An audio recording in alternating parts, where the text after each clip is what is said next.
Hello, and welcome to video number 3. You might have noticed we're 2 days late. I went to a party on Saturday night instead. I recorded everything before it and was planning to edit it later. When I went in to edit it Saturday night, I was quite intoxicated, and the camera was sort of freezing up and skipping and stuff like that, which is a shame because I was dressed really nice when I recorded it, but that's okay. So today, what we're going to talk about are two terms which I think are really important when you're sort of describing the state of any card game or on any particular turn. They don't have any actual mechanics involved with them, but together I think they're the best ways to really determine where each player is at in a match. So the terms loosely put are value and tempo. So firstly, we'll start with tempo.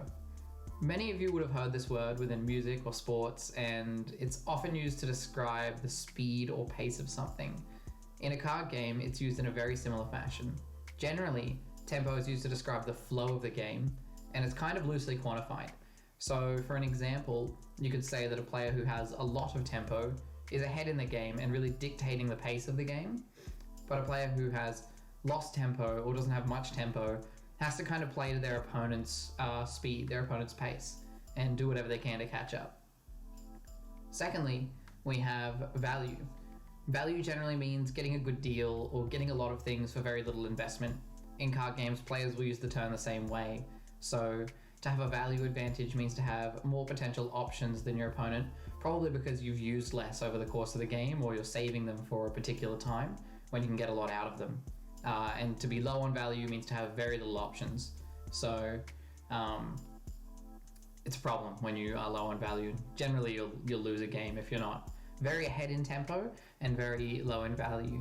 But if you can be ahead in both, then you generally have won a game. If you're behind in both, then I'm sorry. But to look a little more into both terms, we are actually going to look into Uno as an excellent example. Now, while Uno is a little less complex than your average trading card game, the same principles can be applied. That, and most of you would have played it, so you'll actually kind of hopefully understand a little bit about what I'm talking about, because it is a little bit theoretical. So in Uno, the objective, or like we spoke about last week, the win condition, is for a player to play every single card in their hand before any other player can. If you were to imagine a realistic game state where one player, we'll call them player 1, has a single card in hand, and another player, who we'll dub player 2, has 3 cards in their hand. We'll also we'll assume that for the sake of this example, in the future it's going to matter that it's player 2's turn right now. Okay? So before we go on though, let me ask you, which player is ahead in tempo? Player 1 or player 2? If you answered the player with 1 card in their hand, you'd be correct. Currently, they're the ones setting the pace of the game. If they're able to play that one last card, then they'll win.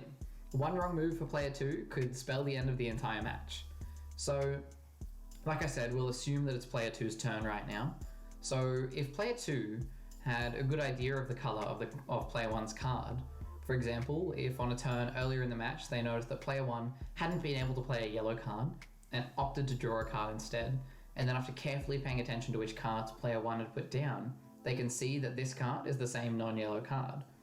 With that kind of information, and the options available in their current hand, player 2 could theoretically put down a yellow card to deny player 1's card, and therefore force player 1 to draw a second card, which would tie the two players up. In this case, you could say that player 2 has a value advantage, in that they may be slightly behind in the game, but they have a lot more knowledge and resources at their disposal to slow down their opponent and further their own game plan. So while this scenario is excellent in a vacuum, and as simple as Uno is, even it is an incredibly complex game that produces some excellent game states. And in fact, it can actually be really difficult to have players even begin to make tactical decisions based on the state of the game like this, not to mention all on their own. So for something like this to happen, a player has to really understand not only all of their own options, but every single option that the opponent might have as well, and that's even before considering their plan's outcome. A really important thing to do when playing any kind of a tactical game is to think about the specific way in which you might be able to get an edge over your opponent, and then push that further and kind of make it as difficult for your opponent as possible to stop you doing that. And if you can do that, in a lot of cases you'll win a game, because that kind of advantage that you build up over turn, if you get one extra resource ahead every turn, that builds up and then you win the game all of a sudden.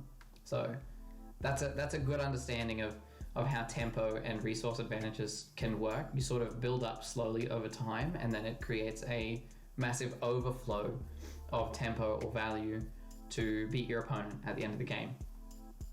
But even with only a basic understanding of Uno's rules and no knowledge of concepts like this, you could see how tempo and value could really affect the way a player approaches a turn in a game.